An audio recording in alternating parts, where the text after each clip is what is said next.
Oke, Assalamualaikum warahmatullahi wabarakatuh. Selamat pagi, salam sejahtera kepada adik-adik mahasiswa di Sampurna University pada khususnya dan semua mahasiswa di Indonesia. Kali ini kita akan melanjutkan materi perkuliahan kita yang keempat setelah kita membahas tujuan kita, tujuan perkuliahan kewarganegaraan, kemudian asal mula berdirinya negara, ciri-ciri negara. Maka kemudian kita pada pertemuan kali ini sengaja kita tidak menggunakan aplikasi-aplikasi yang sudah ada, tapi saya berusaha membuat suatu inovasi yang lain melalui media YouTube, yaitu kita akan membahas tentang konstitusi, sehingga nanti kalau kemudian adik-adik ada pertanyaan bisa ditulis di kolom komentar atau kemudian di grup WA kita, sehingga kemudian nanti akan saya jawab baik di kolom komentar ataupun di grup WA kita. Dan jangan lupa like dan subscribe channel YouTube ini, sehingga kemudian nanti akan berkembang lagi video-video perkuliahan kita, sehingga adik-adik yang tidak mengikuti atau kemudian mengalami gangguan sinyal karena ada di daerah yang jauh, karena saya tahu adik-adik di Sampurna University ini ada yang rumahnya di Papua, ada yang rumahnya di Sulawesi, NTT, NTB, bahkan di pelosok daerah-daerah di Indonesia yang sulit sinyal. Maka kemudian salah satu cara saya untuk mengakali atau kemudian melakukan inovasi terkait sulitnya sinyal adalah saya memakai konten YouTube ini. Baiklah adik-adik, pertemuan kita kali ini akan membahas tentang konstitusi. Sebagaimana kemudian kalau adik-adik lihat di kanvas kita ada materi-materinya. Setelah kita membahas tentang negara, maka kemudian dalam negara itu pasti ada yang namanya sosial kontrak, dan sosial kontrak itulah kemudian yang diwujudkan dalam konstitusi. Istilah konstitusi pemaknaannya dimaksudkan sebagai pembentukan suatu negara atau menyusun dan menyatakan suatu negara. Istilah konstitusi itu berasal dari berbagai macam bahasa. Kalau dalam bahasa Perancis disebut constituer, kalau dalam bahasa Belanda disebut grondwet, kalau bahasa Inggris disebut constitution, sedangkan kalau dalam bahasa Indonesia disebut konstitusi. Pengertian konstitusi sendiri itu adalah segala ketentuan dan aturan ketatanegaraan, itu baik undang-undang dasar dan aturan-aturan peraturan perundang-undangan yang di bawahnya. Sedangkan kalau konstitusional itu adalah segala tindakan atau perilaku seseorang maupun penguasa berupa kebijakan yang tidak didasarkan atau penyimpangan konstitusi, yang berarti tindakan tersebut tidak konstitusional atau inkonstitusional, sehingga kebijakannya tidak sesuai dengan konstitusi. Jadi kalau saya contohkan, konstitusi adalah segala tindakan yang sesuai dengan konstitusi. Kalau kemudian inkonstitusional itu segala tindakan yang bertentangan atau tidak sesuai dengan konstitusi. Misal, ya kan, Undang-Undang Dasar 1945 sudah menyatakan bahwasanya ada diberikan kebebasan beragama, berkeyakinan. Itu pasal 29. Tapi kemudian pemerintah membuat sebuah kebijakan bahwasanya Indonesia harus menggunakan agama tertentu sebagai dasar hukumnya, atau Indonesia berubah tidak menjadi negara Pancasila tapi menjadi negara agama. Maka kebijakan pemerintah dalam hal ini adalah inkonstitusional karena melanggar Undang-Undang Dasar 1945 pasal 29. Demikian halnya ketika masyarakat atau kemudian seseorang individu memaksakan kehendak memaksakan keyakinannya kepada orang lain, maka kemudian itu juga bertentangan dengan pasal 28 tentang perlindungan hak asasi manusia. Maka kemudian tindakan orang tersebut adalah inkonstitusional. Berikutnya ada juga istilah yang disebut konstitusionalisme, adalah suatu paham mengenai pembatasan kekuasaan dan jaminan hak rakyat melalui konstitusi. Jadi, sebuah kekuasaan itu harus dibatasi. Di mana kemudian bisa menemukan pembatasan tersebut? Salah satunya adalah di konstitusi. Karena apa? Kalau kekuasaan itu tidak dibatasi, dia akan cenderung melakukan yang namanya abuse of power atau penyalahgunaan kekuasaan. Mengapa? Karena tidak ada pembatasan. Di mana kemudian rakyat bisa melakukan pembatasan adalah melalui pemilu yang diatur lewat konstitusi. Kemudian dalam Undang-Undang Dasar 45 setelah amandemen, kekuasaan juga dibatasi hanya pada 2 periode, tidak sebagaimana Undang-Undang Dasar 45 sebelum amandemen, di mana di situ disebutkan presiden dapat dipilih kembali. Inilah yang kemudian menyebabkan di era Orde Baru Presiden Soeharto bisa sampai 32 tahun karena tidak ada pasal konkret atau kemudian norma konkret yang menyatakan ada pembatasan jabatan. Maka kemudian pasca amandemen Undang-Undang Dasar 45 diberikanlah norma yang konkret, pembatasan jabatan presiden hanya 2 kali masa jabatan. Itu. Berikutnya, dalam berbagai literatur, paham konstitusionalisme itu terdiri atas 4 prinsip. Pertama, anatomi kekuasaan. Kekuasaan politik itu tunduk pada hukum. Jadi, negara itu adalah kedaulatannya hukum. Hukum sebagai kedaulatan tertinggi, maka segala komponen baik pemerintah maupun yang diperintah, baik lembaga negara maupun lembaga tinggi negara atau kemudian lembaga independen atau kemudian rakyat-rakyat di bawahnya, seluruh komponen itu harus tunduk dan patuh pada hukum. Inilah yang kemudian disebut Rechtsstaat, negara hukum, bukan Marktstaat, negara kekuasaan. Mengapa kemudian muncul adanya negara hukum? Karena sebelumnya adanya negara kekuasaan di mana raja adalah saya. Itu sebagaimana dikemukakan oleh seorang kaisar di Prancis, kan itu mengatakan raja adalah saya. Kemudian memunculkan yang namanya otoritarisme, diktatorisme, karena apa? Semua menganggap negara itu miliknya, bahkan rakyat itu adalah miliknya, sehingga apa? Terjadi yang namanya abuse of power, penyalahgunaan kekuasaan, penindasan, dan penyalahgunaan wewenang yang lain. Hal ini berakibat apa? Rakyat menjadi memberontak dan lain sebagainya. Itu yang pertama, ada anatomi kekuasaan, semuanya tunduk pada hukum.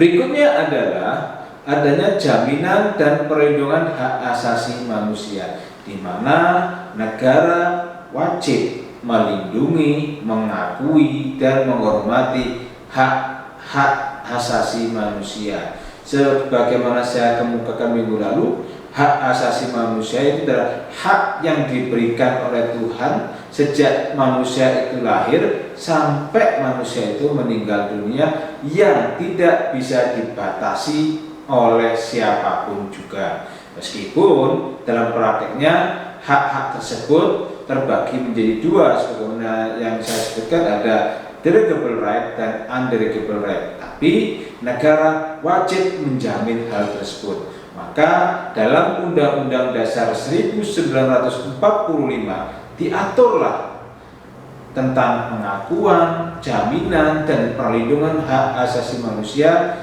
dalam pasal khusus, yaitu mulai dari pasal 27, pasal 28 hingga pasal 29. Disinilah kemudian diturunkan lagi dari Undang-Undang Dasar 45 diturunkan kepada Undang-Undang tentang Hak Asasi Manusia, Undang-Undang Nomor 39 Tahun 99. Berikutnya disebut dengan paham konstitusionalisme apabila adanya peradilan yang bebas dan mandiri.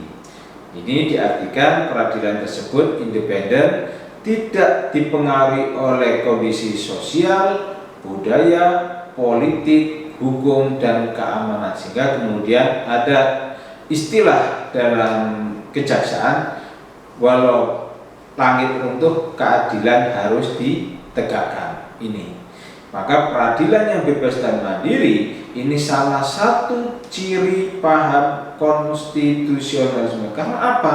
Yang menjadi kedaulatan itu adalah hukum, bukan kekuasaan, bukan politik. Sehingga apa? Tidak ada yang namanya peradilan yang memihak.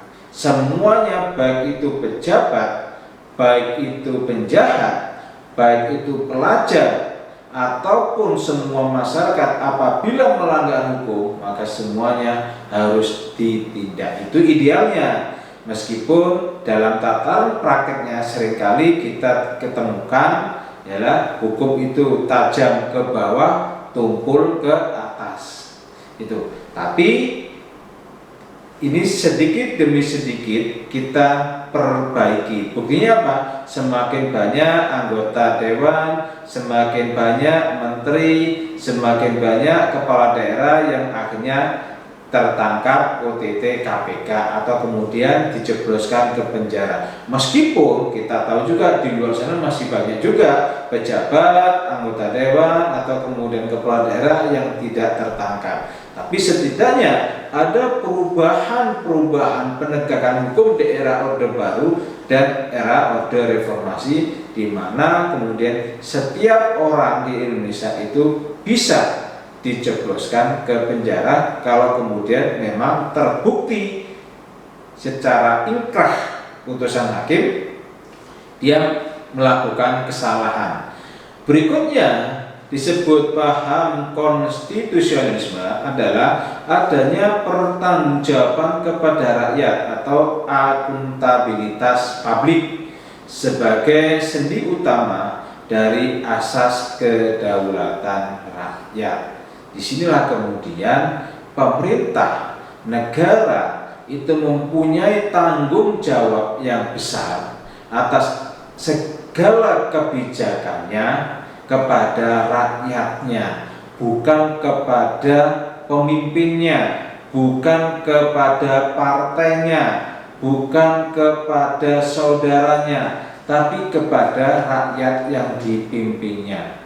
Nah, di mana kemudian rakyat bisa mempergunakan haknya atas pertanggungjawaban pemimpin, maka kemudian ketika pemimpin tersebut dalam pemilu tidak terpilih, ini membuktikan bahwasanya pertanggungjawaban pemimpin itu ditolak oleh rakyat. Karena apa? Sekarang sejak era reformasi, pemilu sudah dilaksanakan secara langsung, tidak lagi melalui DPR, tidak lagi melalui DPRD, baik itu pemilihan presiden, wakil presiden, pemilihan gubernur, wakil gubernur, pemilihan wali kota, wakil wali kota, atau pemilihan bupati atau wakil bupati. Semua dipilih oleh rakyat. Disinilah kemudian rakyat menunjukkan super powernya. Ketika kemudian rakyat tidak setuju atas pertanggungjawaban seorang kepala daerah, atas pertanggungjawaban presiden, maka rakyat dalam pemilu bisa tidak memilih, ya kan? Bisa tidak memilih pemimpin yang pertanggungjawabannya ditolak tadi oleh rakyat. Keempat prinsip di atas atau keempat prinsip tersebut merupakan maskot bagi pemerintahan yang konstitusional, Sehingga disebut pemerintahan konstitusional apabila 4 prinsip tersebut, anatomi kekuasaan, jaminan dan perlindungan HAM, peradilan yang bebas dan mandiri, dan adanya pertanggungjawaban kepada rakyat itu dapat dilaksanakan secara murni dan konsekuen tanpa ada tekanan politik, tanpa ada tekanan sosial budaya, maka sebuah pemerintahan tersebut dapat disebut dengan pemerintahan yang konstitusional. Berikutnya, Undang-Undang Dasar atau Groundwork sebagai konstitusi yang tertulis dan merupakan sebuah dokumen formal itu umumnya atau harusnya atau selayaknya itu harus berisi pertama adanya hasil perjuangan politik bangsa di waktu lampau, sehingga kemudian di mana di Indonesia itu muncul ada dalam pembukaan Undang-Undang Dasar 45. Di situ disebutkan adalah mengantarkan rakyat Indonesia ke depan pintu gerbang kemerdekaan. Itu kemudian di situ juga disebutkan Indonesia adalah sebagai negara yang anti kolonialisme. Kemudian tujuan bernegara adalah mencerdaskan kehidupan rakyat. Disitulah kemudian sejarah perjuangan politik bangsa itu disebutkan. Tujuannya apa? Pertama, agar rakyat generasi ke depan itu tidak lupa bahwasanya Undang-Undang Dasar 45 kita itu adalah bukan Undang-Undang Dasar pemberian penjajah, tapi Undang-Undang Dasar 45 kita itu adalah rangkaian atau kemudian titik kulminasi dari sebuah perjuangan memperebutkan kemerdekaan menjadi sebuah negara yang berdaulat, adil, dan makmur. Berikutnya, yang harus ada dalam sebuah konstitusi itu adalah tingkat-tingkat tertinggi perkembangan ketatanegaraan bangsa. Di sini disebutkan yang dimaksud dengan tingkat-tingkat tertinggi perkembangan ketatanegaraan bangsa itu adanya lembaga-lembaga negara. Karena apa? Kalau tidak ada lembaga negara, siapa yang akan kemudian melakukan kerja-kerja pemerintah? Maka kemudian disitulah masuk prinsip separation of power, pembagian kekuasaan. Ada kekuasaan eksekutif, ada kekuasaan legislatif, ada kekuasaan yudikatif. Itu dasarnya. Meskipun kemudian dalam prakteknya lembaga-lembaga negara ini ada yang hanya 3, tapi kemudian berkembang. Kalau di Indonesia itu ada yang menyebutkan 7, ada yang menyebutkan 8. Terdiri pertama dari mana? BPK, kemudian MPR, DPR, DPD, Presiden, MK, MA, dan KY. Itu ada lagi yang menyebutkan 8. Kalau yang menyebutkan 7, maka kemudian hanya disebutkan DPR, DPD. MPR masuk karena dalam MPR tersebut ada DPD dan DPR. Kemudian ini berkembang ke bawah, ada kemudian disebut lembaga-lembaga independen. Ini menunjukkan tingkat-tingkat tertinggi perkembangan ketatanegaraan suatu bangsa. Berikutnya adalah yang disebut dengan konstitusi sebagai sebuah dokumen formal, itu harus berisi pandangan tokoh-tokoh bangsa yang hendak diwujudkan baik waktu sekarang maupun masa yang akan datang. Di mana dalam Undang-Undang Dasar 45 itu disebutkan, maka meskipun tidak disebutkan secara eksplisit, tapi ada pada Piagam Jakarta. Itu salah satunya. Meskipun kemudian ada juga pandangan tokoh-tokoh bangsa yang kemudian dimasukkan dalam Undang-Undang Dasar 45, ialah ketika dilakukan rapat BPUPKI. Disitulah kemudian pandangan tokoh-tokoh bangsa tentang bentuk negara apa yang akan didirikan di bumi Indonesia, di situ ada perdebatan, ada kubu Supomo yang menginginkan munculnya negara integralistik dan ada kubu Hatta yang menginginkan pemerintahan atau negara republik itu. Ya, kemudian dilakukanlah yang namanya kompromi sehingga memunculkan Presiden pertama Indonesia Soekarno dan Wakil Presiden Muhammad Hatta. Meskipun dalam prakteknya kemudian berubah, di awal sistem presidensil, kemudian berubah menjadi sistem parlementer, kemudian berubah lagi menjadi semi presidensil karena kemudian kita memakai RIS, ada Republik Indonesia, ada Republik Indonesia Serikat. Itu perkembangan sejarah ketatanegaraan Indonesia yang kemudian itu juga muncul dalam baik Undang-Undang Dasar 45, Undang-Undang Dasar RIS, Undang-Undang Dasar Sementara, dan Undang-Undang Dasar 45 pasca reformasi atau setelah di amandemen.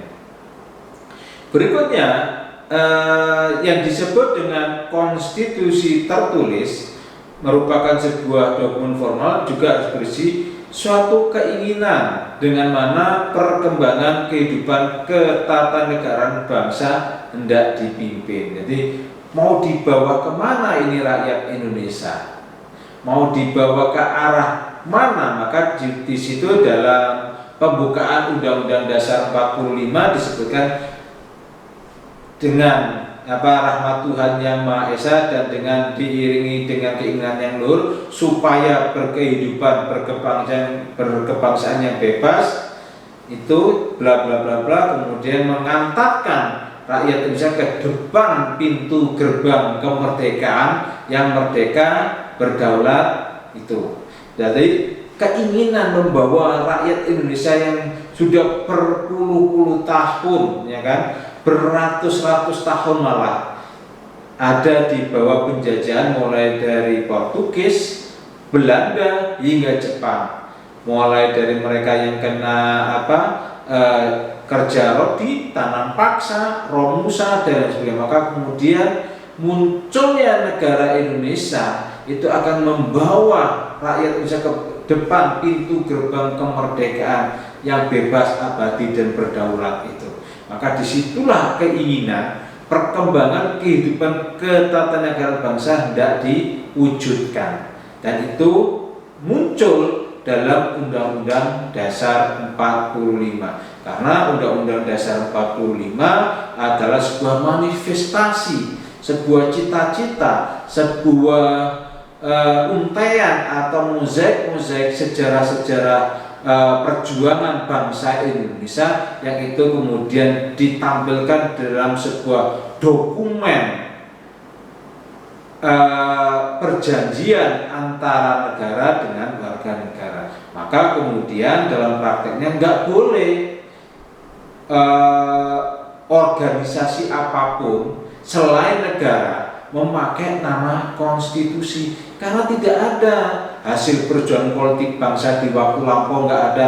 Mereka bukan bangsa, mereka adalah organisasi kemahasiswaan atau kemudian organisasi politik atau ormas. Maka nggak boleh mereka menggunakan nama konstitusi. Yang boleh dipergunakan baik itu oleh ormas, organisasi kemahasiswaan, kemudian organisasi politik adalah ADART. Tidak boleh memakai nama konstitusi kecuali mereka menyebutnya sebagai sebuah negara. Misal negara kemahasiswaan mana, karena sudah merdeka setelah beratus-ratus tahun dijajah, maka mereka mewujudkan sejarah kemerdekaan mereka dalam sebuah naskah undang-undang dasar atau konstitusi, boleh. Tapi kalau kemudian itu hanya menyebutkan sejarah berdirinya, kemudian tata aturan cara menjadi anggota organisasinya, itu tidak boleh memakai nama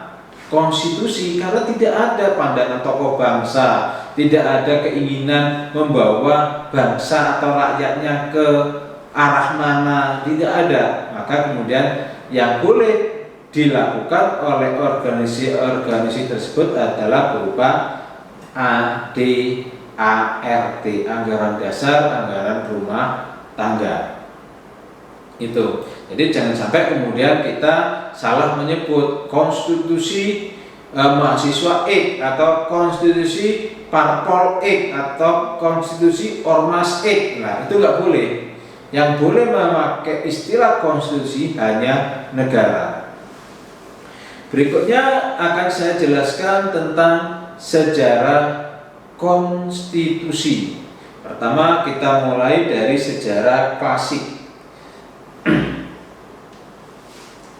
Sejarah klasik, konstitusi itu berasal dari bahasa Yunani kuno atau Politeia dan bahasa Latin constitutio yang berkaitan dengan kata jus. Kedua perkataan Politeia dan constitutio itulah menjadi awal mula gagasan paham konstitusionalisme yang diekspresikan oleh umat manusia dalam sejarah ketatanegaraan. Dari manusia dalam sejarah ketatanegaraan inilah kemudian Politeia dari kebudayaan Yunani. Berikutnya, pengertian konstitusi ini masih bersifat material, belum bersifat formal, dalam arti belum berbentuk seperti yang dimengerti di zaman modern sekarang ini, sehingga kemudian dalam era tersebut disebut ada konstitusi tertulis, ada yang tidak tertulis. Plato dalam bukunya Politeia memuat pokok-pokok pikiran tentang negara dan hukum yang kemudian dilanjutkan oleh ahli negara dan undang-undang. Jadi kalau kemudian dilanjutkan dalam negara disebut politikos, kalau kemudian disebutkan dalam undang-undang itu nomoi. Sedangkan Aristoteles itu membedakan right constitution dan wrong constitution. Jadi oleh Aristoteles itu disebutkan ada konstitusi yang benar, ada konstitusi yang salah, atau ada konstitusi yang baik, ada konstitusi yang buruk, dengan ukuran kepentingan yang bersama. Konstitusi ada yang baik adalah konstitusi normal, sedangkan yang tidak baik disebut sebagai konstitusi yang tidak normal. Ini bisa kita contohkan ketika negara dalam kondisi baik, maka kemudian konstitusinya baik. Tapi kalau kemudian negara dalam keadaan darurat, dalam keadaan perang, atau seperti sekarang negara dalam keadaan darurat karena menghadapi pandemi COVID-19 yang dari hari ke hari, bulan ke bulan itu jumlah korban baik yang sakit maupun yang meninggal terus bertambah, maka diberlakukanlah yang namanya konstitusi yang tidak normal. Mengapa? Karena akhirnya dilakukan pembatasan-pembatasan. Pemerintah terpaksa melawan atau kemudian melanggar hak asasi manusia, hak untuk berkumpul, hak untuk berserikat, hak untuk berekspresi, semua dibatasi. Karena apa? Adanya pandemi COVID-19. Maka konstitusi ini disebut tidak normal. Karena apa? Konstitusi ini melanggar HAM, melanggar hak ekspresi manusia. Kalian tidak boleh demo, kalian tidak boleh kemudian berkumpul dalam jumlah besar, karena sudah dilakukan PSBB, pembatasan bersama skala besar itu, atau kemudian dilakukan jam malam. Ini kan melanggar konstitusi. Tubuh kalian, yang sakit kalian. Seandainya tidak pandemi, seandainya kemudian pandemi ini atau kemudian penyakit ini tidak menular, mungkin tidak akan dilakukan PSBB, atau tidak dilakukan jam malam, atau tidak dilakukan pelarangan demonstrasi. Tapi karena ini dalam kondisi yang abnormal, maka kemudian dimunculkanlah sebuah peraturan-peraturan yang oleh pemerintah dianggap ini terbaik dibanding yang terburuk. Maka kemudian dilakukanlah pembatasan-pembatasan, meskipun pemerintah tahu ya kan? Meskipun negara tahu ini akan melanggar HAM. Oke, berikutnya sejarah warisan Cicero atau Romawi kuno. Cicero dengan karya De Republica dan De Legibus adalah seorang pemikiran tentang hukum. Adapun pemikirannya adalah pertama, konsepsi tentang the spirit of our constitutional attendance. Ilmu hukum itu harus dipandang penting dibandingkan sekedar berdebat tentang materi hukum. Karena kita sekarang membahas konstitusi, maka pasti tidak lepas daripada ilmu hukum.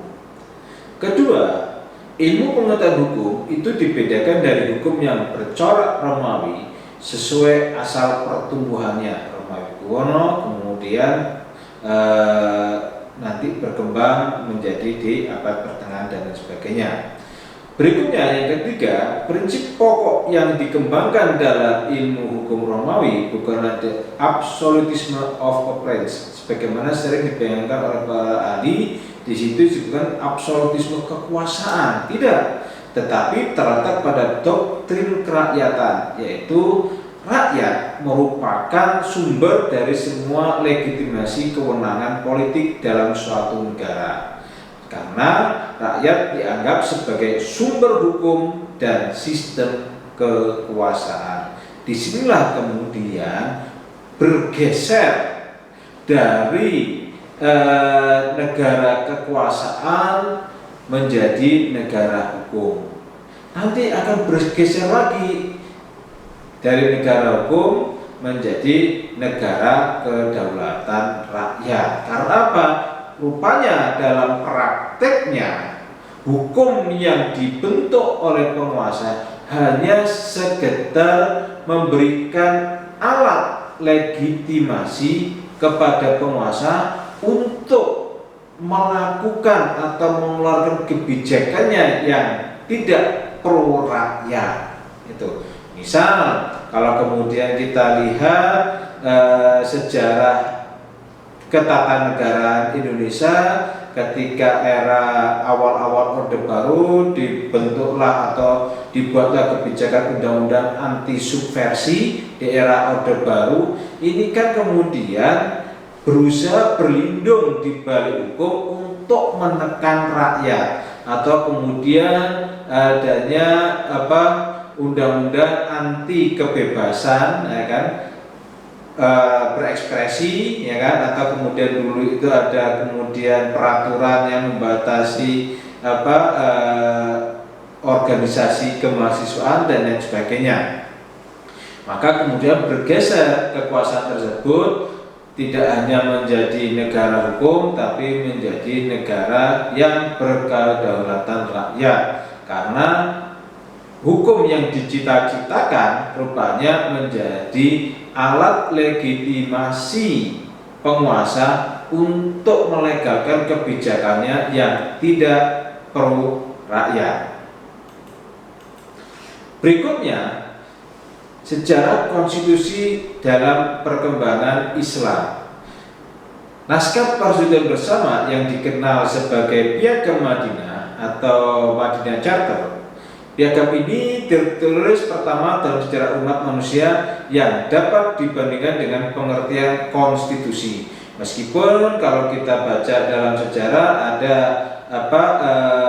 hukum Hammurabi, tapi hukum Hammurabi ini tidak menggambarkan, ya kan, kesetaraan, tidak menggambarkan atau mengaktualisasikan adanya kebebasan berpendapat. Maka kemudian disebut piagam, ya kan, yang tertulis pertama dan berlaku secara adil itu adalah Piagam Madinah. Karena di situ disebutkan siapa saja yang melakukan khianat terhadap atau kemudian mengganggu rakyat yang lain, warga yang lain, tidak peduli itu Islam, Kristen, Yahudi atau Majusi, maka harus dihukum. Piagam Madinah sendiri ini ditulis pada tahun 7 Masehi yang berisi 47 pasal.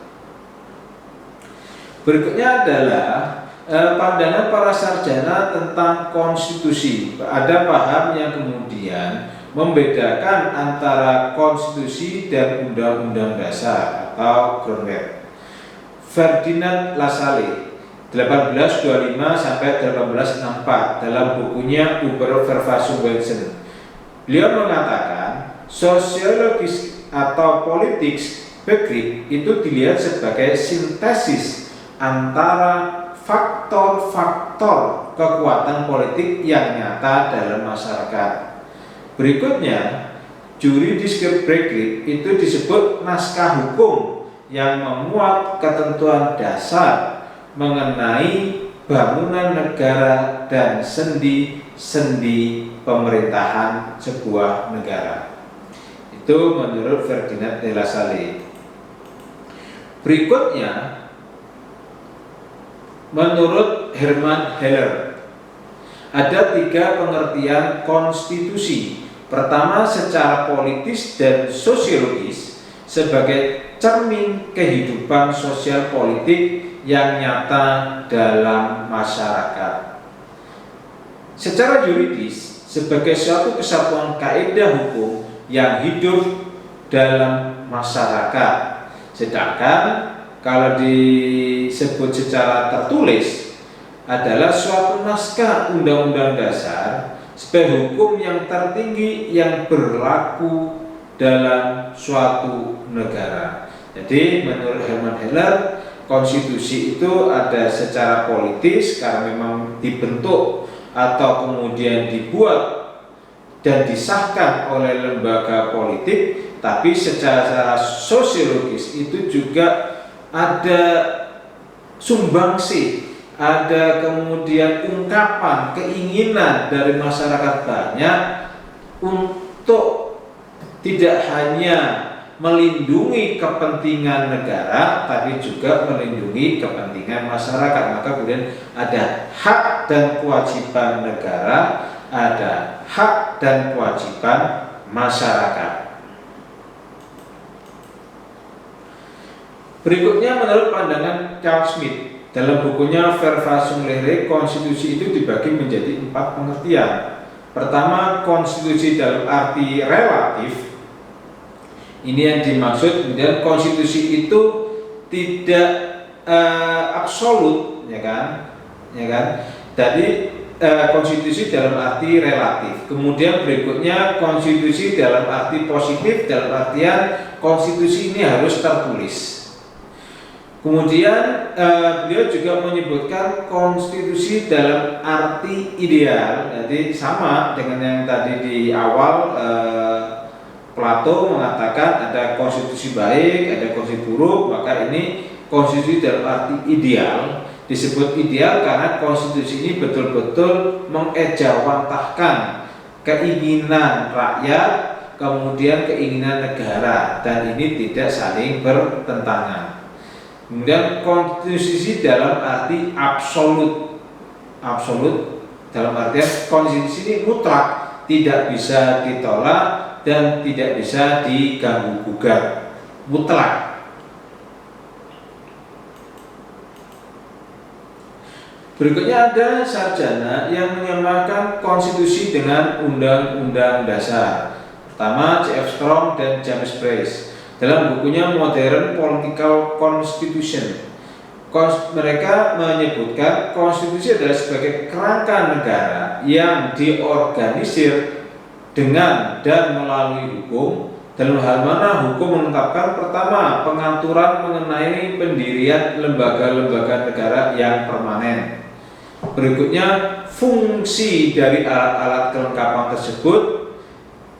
Yang ketiga hak-hak tertentu yang telah ditetapkan. Jadi konstitusi ini mengatur bagaimana pendirian negara, pendirian lembaga-lembaga negara permanen. Kalau di Indonesia ini ada lembaga tinggi negara yang permanen, yaitu BPK, Badan Pengawas Keuangan.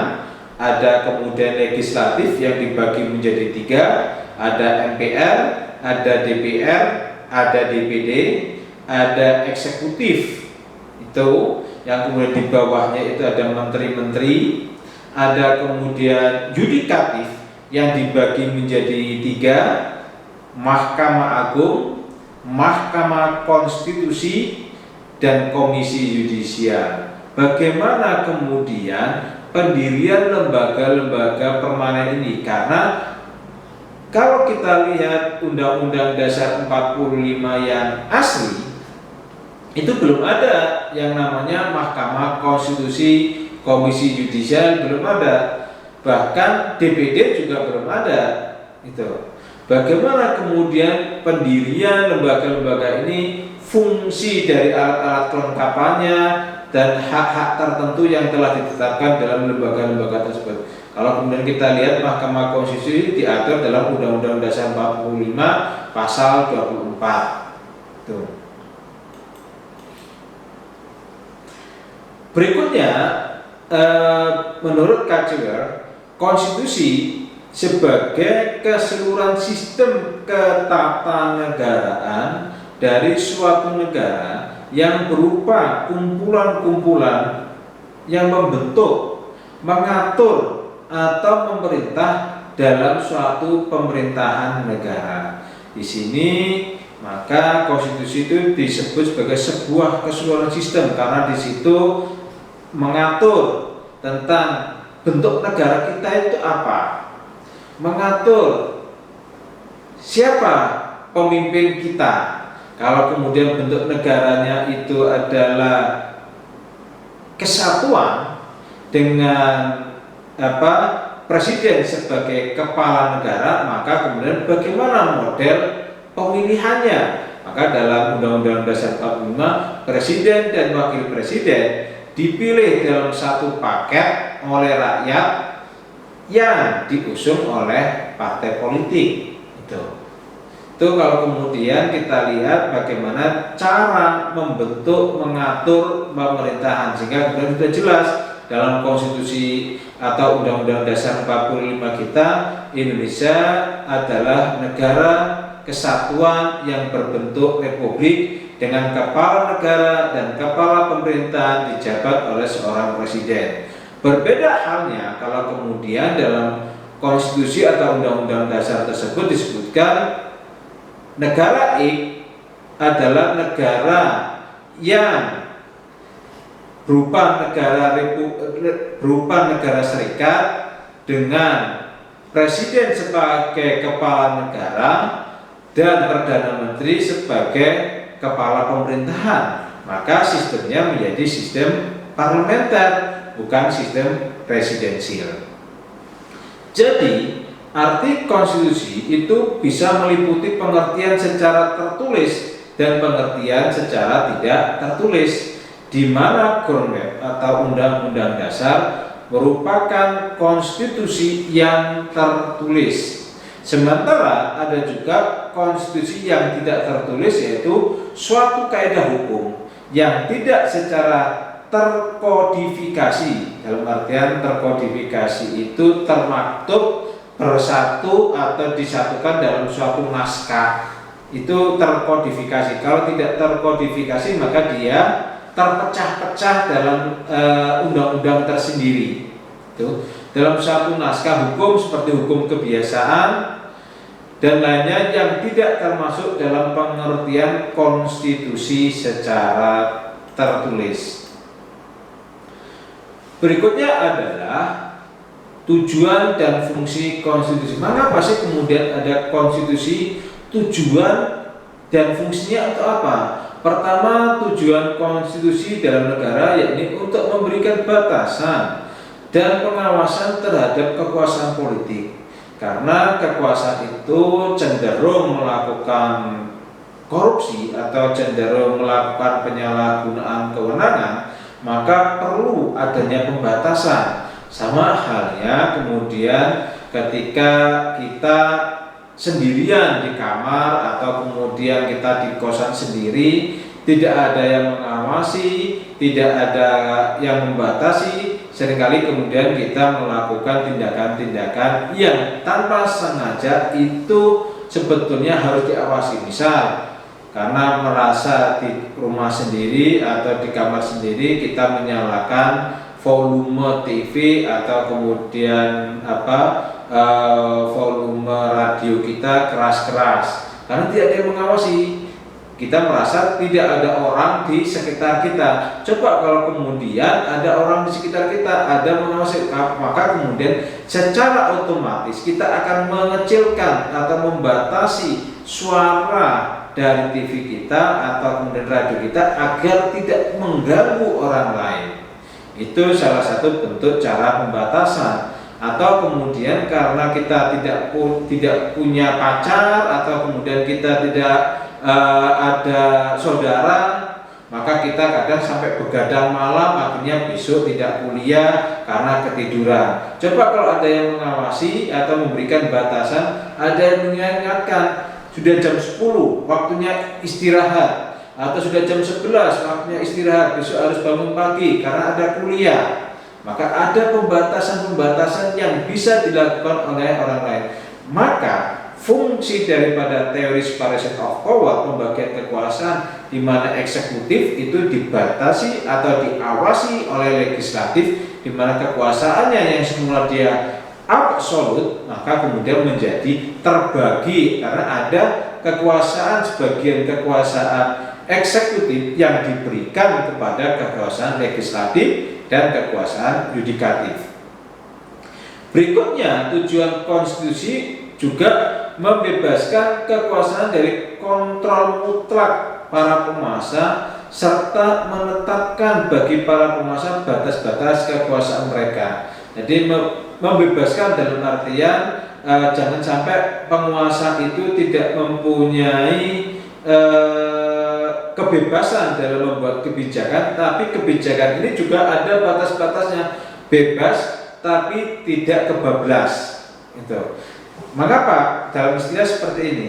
Penguasa boleh mengeluarkan kebijakan asal kebijakan ini adalah bisa memberikan manfaat kepada rakyatnya. Jangan sampai kemudian pemerintah atau kemudian negara dibatasi secara ketat kekuasaannya sampai kemudian tidak memiliki kebebasan dalam membuat kebijakan. Itu sama halnya ketika kalian ya kan punya pacar tapi nggak bisa kemana-mana karena selalu pacarnya protektif, ngelirik orang lain dikit sudah cemberut, atau kemudian malam atau kemudian pagi tidak WA ya kan, tidak WA pacarnya, mengingatkan sudah cemburu, dianggap lupa, atau kemudian dan lain sebagainya. Maka kemudian ini tidak memiliki kebebasan itu.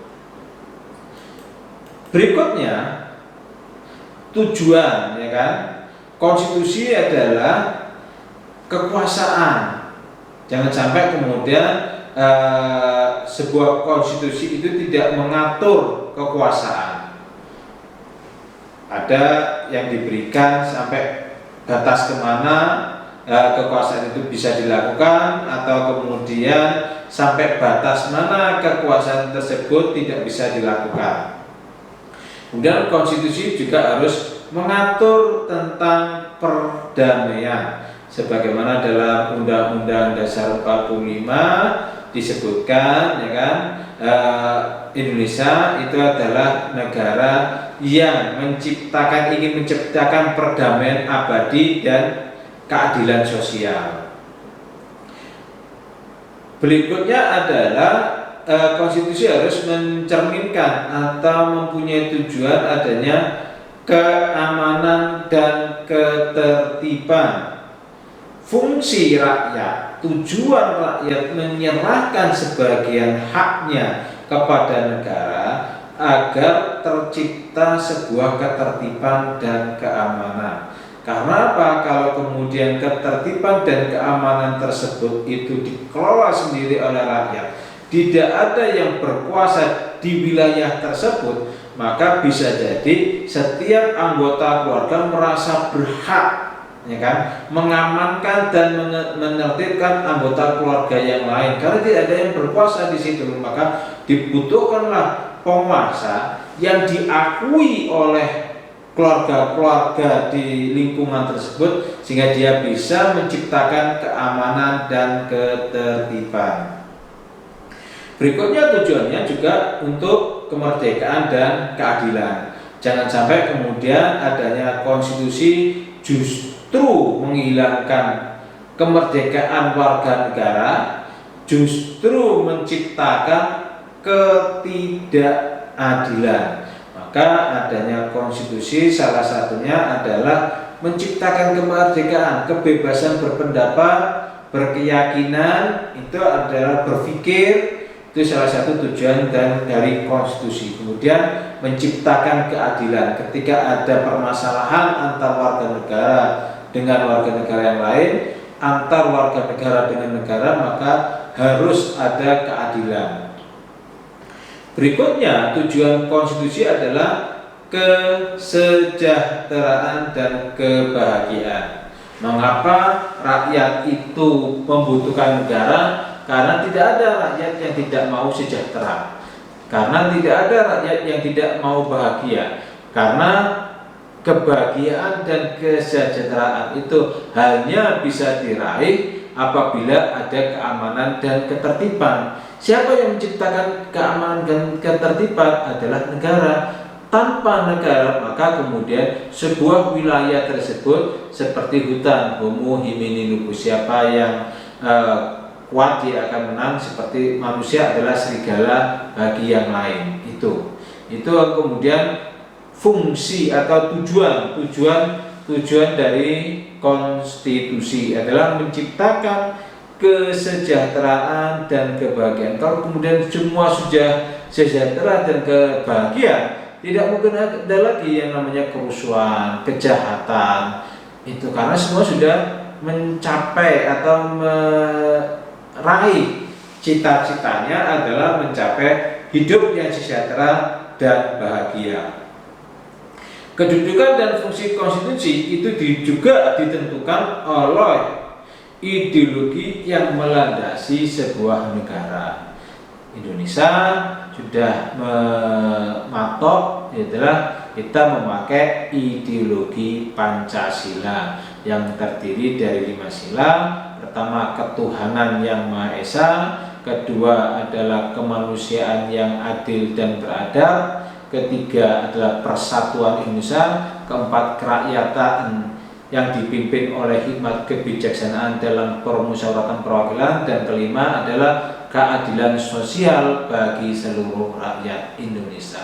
Ideologi 5 ideologi inilah yang kemudian berusaha diciptakan oleh negara, yang kemudian diimplementasikan dalam sebuah naskah konstitusi yang itu masuk dalam berbagai macam pasal-pasal. Kalau kemudian kita lihat dalam pasal Undang-Undang Dasar 45 dari pasal 1 sampai pasal 37, mulai dari bentuk negara sampai kemudian bagaimana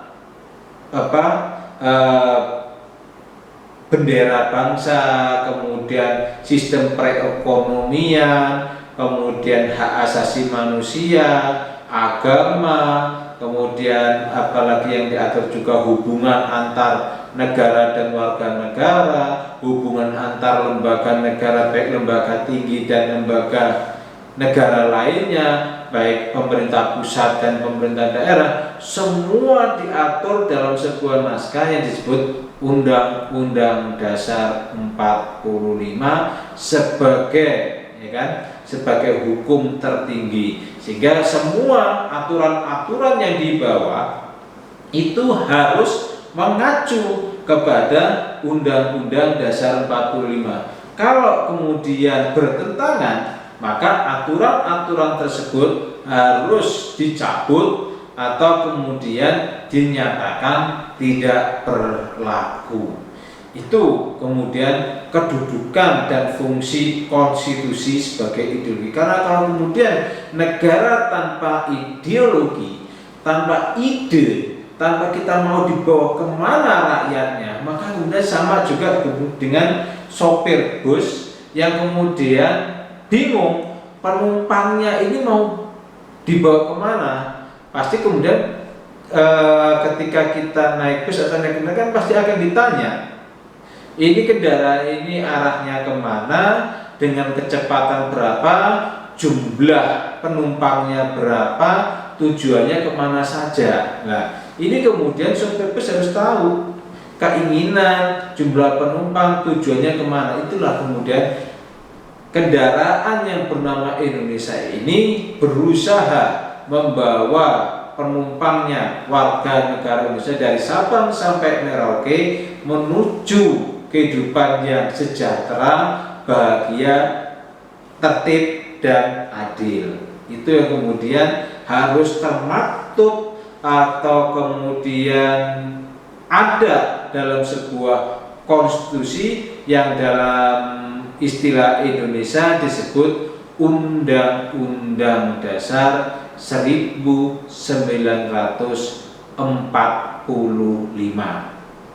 Demikian perkuliahan kita hari ini. Kalau ada yang tidak paham atas perkuliahan ini, saya kira wajar, karena kemudian ini tidak ada tanya jawab, ini adalah video saja, maka kemudian saya persilakan kepada adik-adik untuk bertanya melalui kolom komentar, atau kemudian bisa chat personal kepada saya apabila ada dari keterangan-keterangan saya yang kemudian oleh adik-adik itu tidak dipahami. Saya terbuka 24 jam. Kalau adik-adik ingin bertanya, bisa melalui email, bisa melalui WA, atau di kolom komentar di channel YouTube ini. Mungkin itu yang bisa saya sampaikan. Terima kasih atas perhatiannya. Sampai jumpa di pertemuan berikutnya. Selamat pagi. Assalamualaikum warahmatullahi wabarakatuh.